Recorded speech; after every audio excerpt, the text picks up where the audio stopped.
दोस्तों नमस्कार। प्राचीन भारतीय इतिहास में पाषाण काल का दूसरी क्लास है सभी दोस्तों के लिए। नमस्कार। हम इसमें आगे बढ़ते हैं देर न करते हुए। कायथा संस्कृति जो हड़प्पा संस्कृति की कनिष्ठ समकालीन है, इसके मृत भांडों में कुछ प्राक हड़प्पीय लक्षण दिखाई देते हैं।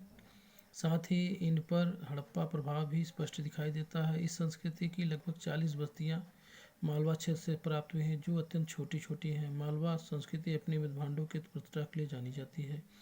मध्य प्रदेश में कायथा एवं एरण तथा पश्चिमी महाराष्ट्र में इनाम गांव की बस्तियां किलाबंद हैं। पश्चिमी महाराष्ट्र के प्रमुख पुरा स्थल हैं अहमदनगर जिले में जोरबा, नेवासा, दैमाबाद। पुणे जिले में चंदौली, सोना गांव, इनामा गांव। प्रकाश नंदुरबार जिला और नासिक जिला, ये सभी पुरा स्थल जोरबे नासिक के हैं। अब तक ज्ञात लगभग 200 जोरबे स्थल में प्रवरा नदी के तट पर स्थित दैमाबाद सबसे बड़ा है। नेवासा जोरबे से पटसन का साक्ष्य प्राप्त हुआ है। टोटीदार पात्र परंपरा जोरबे संस्कृति की पहचान है। महाराष्ट्र की ताम्रपाषाणकालीन संस्कृति के नेवासा, दैमाबाद, चंदौली, इनाम गांव आदि पुरा स्थलों में मृतकों को उत्तर से दक्षिण दिशा के घरों में फर्श के नीचे दफनाए जाने के साक्ष्य प्राप्त हुए। आरंभिक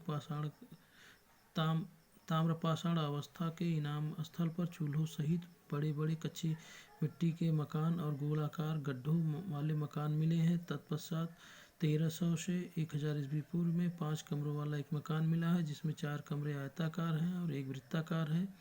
इनाम गांव में 100 से अधिक घर और अनेक कब्रें पाई गई हैं। ये बस्तियां किलाबंद और खाई से घिरी हुई हैं। यहाँ शिल्पी पंसारी लोग पश्चिम छोर पर रहते हैं, जबकि सरदार दक्षिण पूर्व, जबकि सरदार केंद्र स्थल में रहता था, जो मुख्यतः सामाजिक विभेद का सूचक है। यहाँ से अन्नागार भी मिले हैं। पूर्वी भारत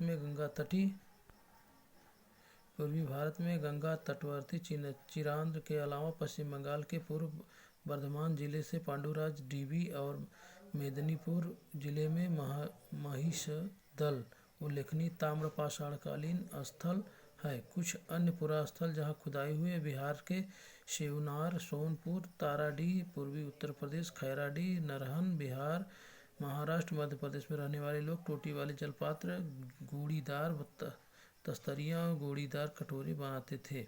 दक्षिण पूर्वी राजस्थान, पश्चिमी मध्य प्रदेश, पश्चिमी महाराष्ट्र और अन्यत्र रहने वाले ताम्रपाषाण युग के लोग मवेशी पालन, कृषि करते थे। ये लोग गाय, भेड़, बकरी, भैंस रखते थे। हिरण का शिकार भी करते थे। मुख्य अनाज गेहूँ, चावल के अतिरिक्त बाजरे का भी खेती करते थे। ताम्रपाषाण युग के लोग शिल्प कर्म के निसंदेह दक्ष थे और पत्थर का काम भी अच्छा करते थे। वे कर्लेनियन, स्टेटाइट और क्वार्ट्ज क्रिस्टल जैसे पत्थरों के मनके या गुटिया बनाते थे। वे लोग कताई बुनाई के जानते थे, क्योंकि मालवा में चरखे और तकलिया भी मिली है। महाराष्ट्र में कपास, सन और शेमल की रुई बने धागे भी मिले हैं। इस इनाम गांव में कुम्हार, धातु, हाथी के शिल्पी, चूना बनाने वाले, खिलौने की मिट्टी, मूर्ति आदि की बनाने वाले कारीगर भी दिखाई देते हैं। इनाम गांव में मारुति देवी की प्रतिमा मिली है, जो पश्चिम एशिया में पाई जाने वाली ऐसी प्रतिमा की प्रतिरूप है। मालवा राजस्थान में मीरी रोड शैली से बनी मिट्टी की मिर्सब मूर्तिकाएँ यह सूचित करती हैं कि मिर्सब साण धार्मिक पंथ का प्रतीक था। पश्चिमी महाराष्ट्र की चंदौली और नेवासा बस्तियों में कुछ बच्चों के गले में तांबे के मनकों का हार पहनाकर उन्हें दफनाया गया है, जबकि अन्य बच्चे कब्रों की समान के तौर पर कुछ बर्तन मात्र हैं। महाराष्ट्र में मृतक उत्तर दक्षिण की दिशा में रखा जाता था, किंतु भारत में पूर्व पश्चिम की दिशा में, उत्तर पश्चिमी भारत में लगभग पूर्व शवाधान प्रचलित था, जबकि पूर्व और भारत में आंशिक शवाधान चलता था। सबसे बड़ी निधि मध्य प्रदेश के मुंगेरिया से प्राप्त हुई। इसमें 24 घंटे तांबे और औजार हथियार प्राप्त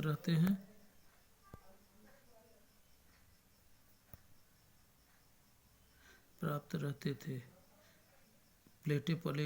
पतले प्लेट हैं।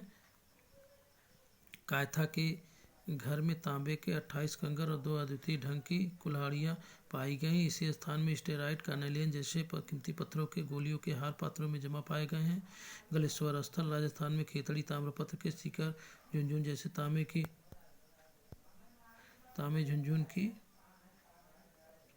के स्मिथ खानों के निकट पाई गई। दक्षिण भारत में ब्रह्मगिरी, पिलिकिरी, संगलकुल, होल्लूर आदि के ताम्र पसाड़ी गुण बस्तियों के साक्ष्य मिले हैं। दक्षिण भारत में कृषक की अपेक्षा चरवाहा संस्कृति का अधिक प्रमाण मिला है।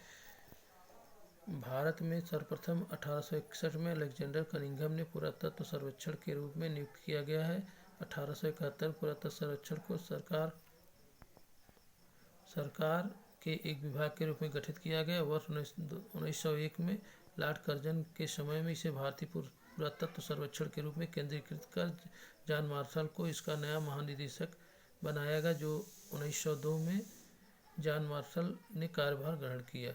दोस्तों, इसी के साथ हम लोग जो है अगली वीडियो में फिर मुलाकात होगी। तब तक के लिए नमस्कार। हमारे चैनल को लाइक, सब्सक्राइब करके शेयर कर दीजिए। दोस्तों नमस्कार।